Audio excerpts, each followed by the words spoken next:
Day 4. The danger of comparing. There is still another valuable lesson to be learned from the parable of the generous landowner. God is not only generous, he is also sovereign.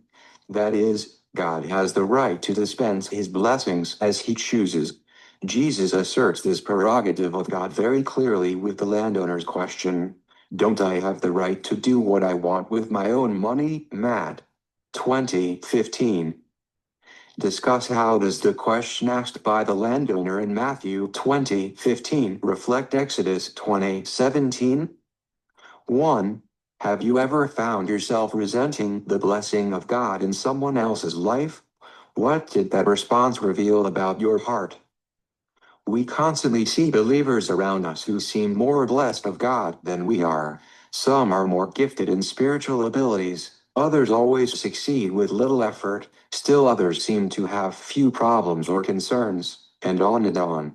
Probably none of us is exempt from the temptation to envy someone else's blessings and to secretly grumble at God, or even to charge him with rank injustice for giving that person more in some way than he has given us. Yet God in his sovereignty has the right to bless each of us as he chooses.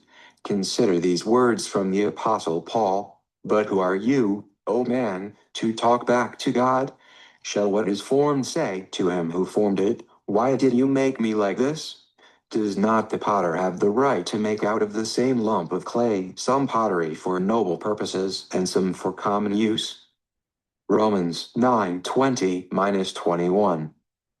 Discuss. Considering all we've learned and discussed about grace in this study, how should we respond to the above paragraph? How often do we actually respond in faith? Why?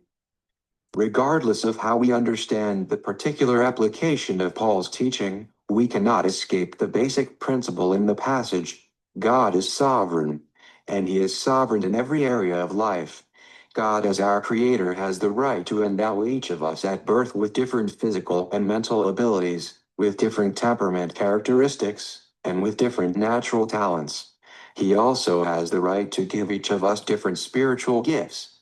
Not only does God have the right, it is obvious he exercises it. We are not created equal, nor are we given equal opportunities throughout life. Each of us has his or her own unique set of circumstances, those of some people being much more favorable than others. Since God is under no obligation to any of us, he is free to bless some more than others as he chooses.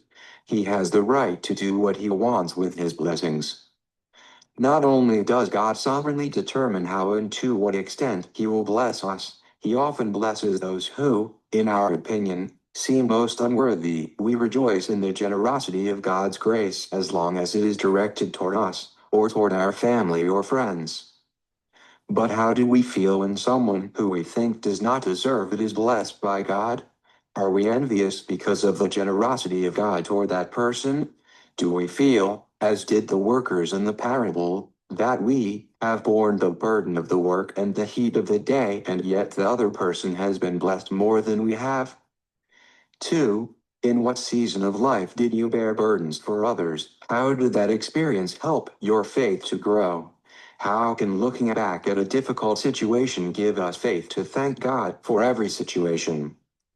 If we are to succeed in living by grace, we must come to terms with the fact that God is sovereign in dispensing his gracious favors, and he owes us no explanation when his actions do not correspond with our system of merits. Indeed, as Paul said, how unsearchable his decisions, and how mysterious his methods. For who has ever understood the thoughts of the Lord, or has ever been his advisor? Rome 11:33-34 WMS. We are left without any grounds for grumbling about the treatment we receive from God. God never becomes obligated to us, so he can always say to us, "Friend, I am not being unfair to you." Matt 20:13. At the same time, God reserves the right to treat each of us differently, bestowing blessings as he sovereignly chooses. In the words of the landowner, God says to us, "Don't I have the right to do what I want with my own money? Or are you envious because I am generous?" V. 15. Discuss. What is your favorite promise in Scripture? How can you see God's grace in each of his promises? How do his promises reveal his grace in that they are not dependent upon our merit? Day 5.